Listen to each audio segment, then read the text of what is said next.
जय हिंद। तो आज हम भाग 3 के आगे पढ़ेंगे। इससे पहले वाली वीडियो में हमने भाग 18 तक टोटली खत्म कर दिया था। आज हम भाग 18 के आगे यानी 19 के आगे जो 35 तक है उतना हम टोटल कंप्लीट करेंगे। देखिए भाग 19 क्या कहता है। भाग 19 कहता है कि आप भारत में कहीं पर भी अपना भाषण दे सकते हैं। राइट टू एक्सप्रेस, पहला राइट टू एक्सप्रेस,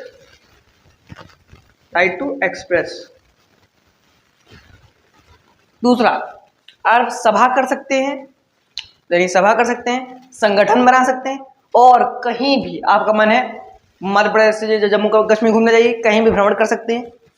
मन है आपका अरुणाचल प्रदेश से जम्मू कश्मीर चले जाइए, मध्य प्रदेश से राजस्थान, कहीं भी पूरे भारत में कहीं भी आपको घूमने का मन हो आप घूम सकते हैं। भाग 19 का ये एक लाइन थी पहले। देखिए इसमें टोटल जो भाग 19 है, भाग 19 में टोटल 7 चीज़ों के बारे में बताया गया है। उसमें से पहला है राइट टू एक्सप्रेस, आपको खुद को एक्सप्रेस करने की आज़ादी है। एक सभा कर सकते हैं, संगठन बना सकते हैं और आप पूरे भारत में कहीं पर भी भ्रमण कर सकते हैं, कहीं पर भी भ्रमण कर सकते हैं और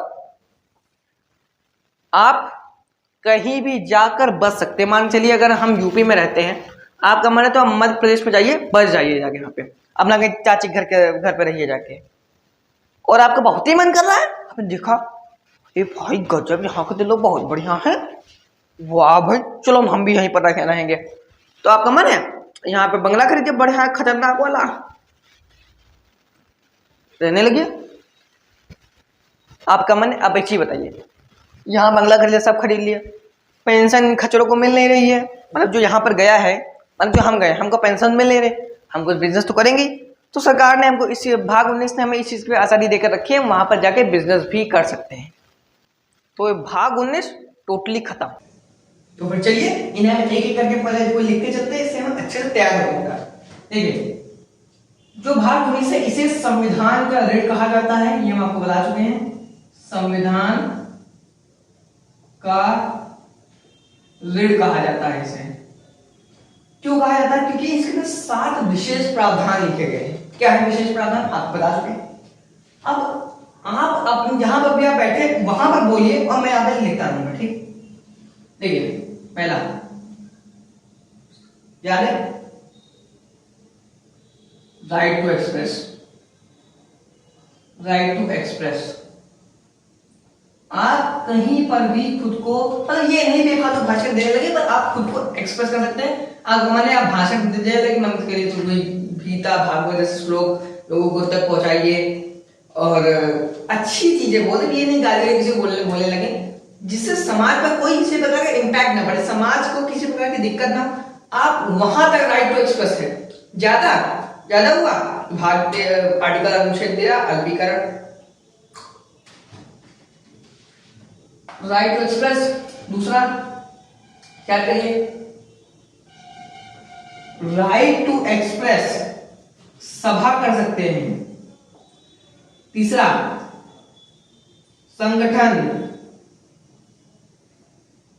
चौथा दिमाग चलाइए, 1 2 3 4 ऐसी चीज देखिए।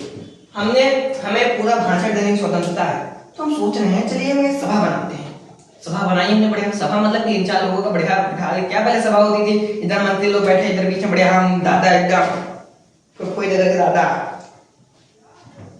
संगठन बना लिया भाई ने पूरा। अब हम सोचे कहीं भ्रमण पे निकलते चलिए, तो हम भाई भाग 19 ने अनुच्छेद 19 ने हमको अधिकार देकर रखा है, हम भ्रमण कर सकते हैं, ठीक है।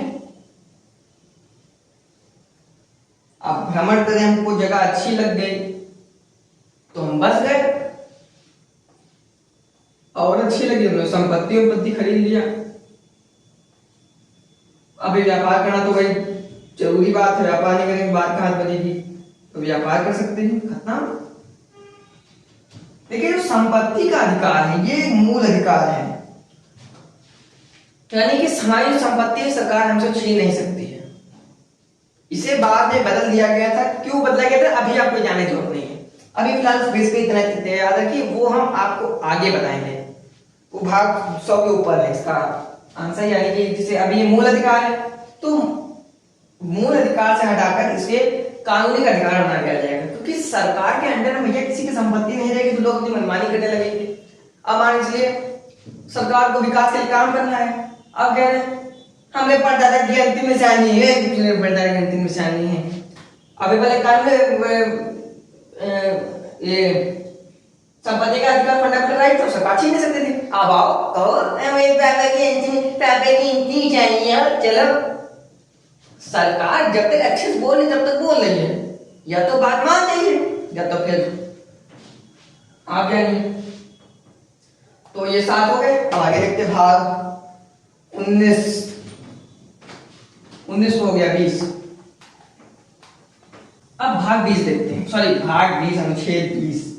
बार बार उससे पहले हमने अनुच्छेद भाग 19 बोल दिया था, वो भाग पर अनुच्छेद 19 है, थोड़ी गलती हो जाती है तो ध्यान में रखिएगा। अनुच्छेद हम गलती से भाग बोल देते हैं, ठीक है। अनुच्छेद 20, अनुच्छेद 20 इसमें 3 चीजों के बारे में बताया गया है। Ex post facto, ex post facto, double jeopardy,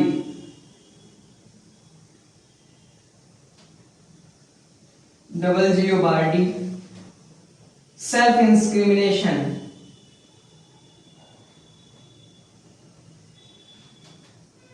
self incrimination क्या है इसका मतलब? चलिए देखते हैं क्या मतलब है इसका। देखिए एक्स पोस्ट फैक्टो का मतलब है कि आपको समय के हिसाब, जिस समय में आपने जो अपराध किया हो उसी समय के हिसाब से आपको सजा मिलेगी। अब मान के चलिए आपने 2019 में 1000 मर्डर कर दिया। अब उस समय का कानून था कि जो मर्डर करेगा, अगर उसने 1000 मर्डर किया है तो उसको लड्डू पेड़ा खिलाएंगे, 2000 मर्डर किया है तो उसको जलेबी खिलाएंगे। अब 2023 आ गया, 2023 मतलब आपकी जो सजा बढ़ते बढ़ते बढ़ते बढ़ते 2023 आ गई। 2023 में कानून बना कि अब जो 1000 मर्डर करेगा उसको हम 4 समोसे खिलाएंगे, चटनी डाल मोज वाली खतरनाक एकदम गर्दा। तो लेकिन आपको लड्डू पेड़ा ही खाना पड़ेगा। जो 2019 में आपने सजा करी थी, जो 19 में आपने अपराध किया उस हिसाब का जो कानून था, उस सजा के मतलब उस अपराध में वही उसी सजा के हिसाब से आपको सजा दी जाएगी। 2023 वाला नहीं चलेगा, यानी 19 में किया है तो 19 के कानून के हिसाब से आपको सजा मिलेगी, 23 के हिसाब से नहीं। डबल जियोबार्डी, एक हिसाब एक सजा, एक गलती एक सजा, एक कांड एक सजा, एक मर्डर एक सजा। यानी अगर आप कोई एक गलती करते हैं, एक अपराध करते हैं, उसके आपको एक ही सजा मिलेगी। सेल्फ इंस्क्रिमिनेशन में क्या है? सेल्फ इंस्क्रिमिनेशन में ये कि आप अपने खिलाफ गवाही नहीं दे सकते, सॉरी अपने खिलाफ गवाही नहीं दे सकते, अपने पक्ष में गवाही दे सकते हैं, बाकी अपने खिलाफ दे भी देंगे। अगर गलत काम किया वो जाएंगे जेल ही, अब तो खत्म। फिर से देखते हैं एस पोस्ट फैक्टो, समय के हिसाब से सजा, जिस समय में जो कानून होगा उस समय आपने जो अपराध किया उसी हिसाब से आपको सजा मिलेगी। दो डबल जियोबार्डी, एक पर एक, मुफ्त नहीं, एक पर एक ही। सेल्फ इंस्क्रिमिनेशन यानी कि अगर राजकीय एक्ट, तीनों चीज समझ में आ गई? चल ठीक है, अब आगे बढ़ते हैं भाग अनुच्छेद 21। इसको हमने पढ़ाया था। अगर आप रिमाइंड ना मारिएगा, पीछे मत करिएगा, अब तो सोचिए बताइए इसका क्या बताया था मैंने आपको। सेल्फ इंस्क्रिमिनेशन, अपने पक्ष में गवाही दे सकते हैं लेकिन अपने खिलाफ गवाही नहीं दे सकते, बस खत्म। अपने पक्ष में देंगे और खिलाफ दे भी देते हैं तो वे जेल से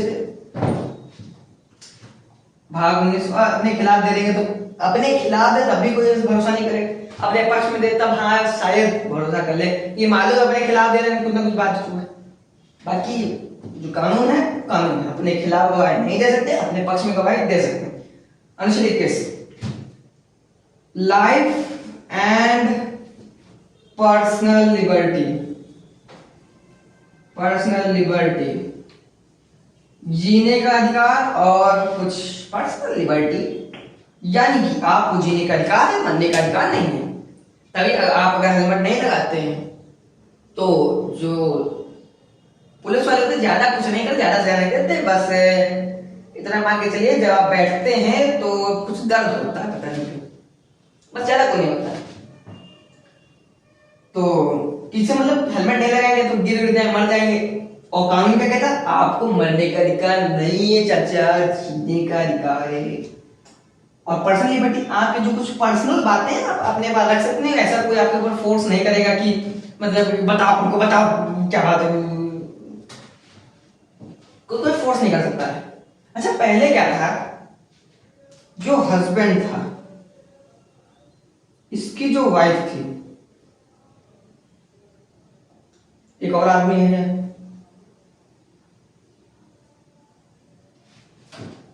लफड़ा था कुछ, तो इससे जो क्या होता था पहले इसके खिलाफ सजा दी जाती थी, 490 धारा लगाई जाती थी इस पे, 498। लेकिन अब क्या है ये कानून मतलब ये लीगल बना दिया गया है और ये अनुच्छेद 19 में 21 में डाल दिया गया है, life and personal liberty and adultery का मतलब यही होता है कि अगर आपकी जैसे मतलब हस्बैंड है उसकी वाइफ है या फिर हस्बैंड इसका किसी अदमिनी तो लीगल है भाई, और ये भी लीगल है, लीगल तो समझ आ गया आपको। एक्स पोस्ट फैक्टो समय के हिसाब से आपको सजा मिलेगी। ये बाड़ी एक पर एक सेल्फ इंक्रिमिनेशन, अपने खिलाफ गवाही नहीं दे सकते पर अपने पक्ष में गवाही दे सकते हैं। लाइफ आपको जीने का अधिकार है, पर्सनल लिबर्टी आपके पास है, पर्सनल लिबर्टी आप अपने कुछ पर्सनल बातें अपने पास रख सकते हैं। आपके ऊपर कोई फोर्स करता है तो जो भाग 3 में हमने आपको बताया था, भाग 3 में सीधा जाना है सुप्रीम कोर्ट में बैठा है जज साहब, और फिर तो आप सबूत दिखाइए, सबूत दिखाने के बाद जिसने आपको अत्याचार किया होगा या फिर जो आपकी पर्सनल लिबर्टी मांगना चाहता होगा या फिर जो आपके फंडामेंटल राइट का खंडन करेगा, उसके बाद फिर भगवान मालिक उसका क्या होगा। एक चीज बताइए, अगर किसी नॉर्मल आदमी के पीछे एक पुलिस थाना पड़ जाता है तो उसको रात को 4 बार शौचालय जाना पड़ता है, और अगर ये पड़ गया तो हमको लगता है लार्ज इंटेस्टाइन इसका प्रोडक्ट खराब हो जाएगा, बचेगा ही नहीं लार्ज इंटेस्टाइन।